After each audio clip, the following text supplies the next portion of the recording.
I've actually been coming here for about 5 years now. When I did my initial assessment and everything, they found out that I had a reverse curve in my neck, and apparently one of the worst they had ever seen from constantly looking down. I went through the functional movement training, and I think I did 2 adjustments a week. And then I also had one of those little foam things to correct the curvature of my spine. And after 4 or 6 months, it was completely reversed. If that's what you guys can do here, then I've never wanted to go to another chiropractic office. So I came in today to see Dr. T for I threw out my back while I was working, and I already feel better. I used to have to come in a couple times a week. Now I come in once every couple of months, when I need to come in. Back then I was also a bit overweight, and so that put a lot of strain on my back and my knees and my hips. Over the last couple of years, I don't struggle with just standing there as much anymore. I'm just more cognizant of my body now too. Standing up straight and looking straight and keeping my head up. And I have really bad hyperextension of my joints, so I don't stand there and lock my knees anymore. And I definitely think that being here as much as I was helped me to realize that I was taking advantage of my body. And so I don't do that anymore.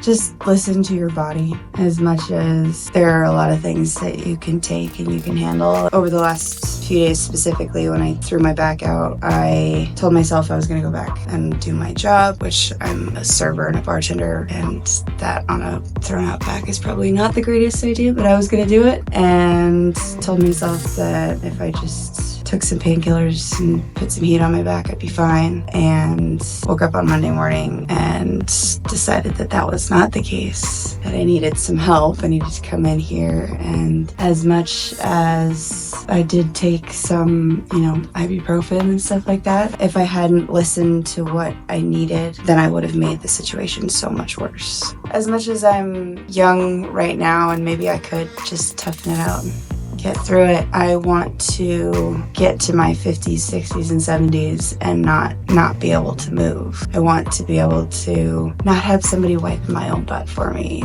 to be totally real.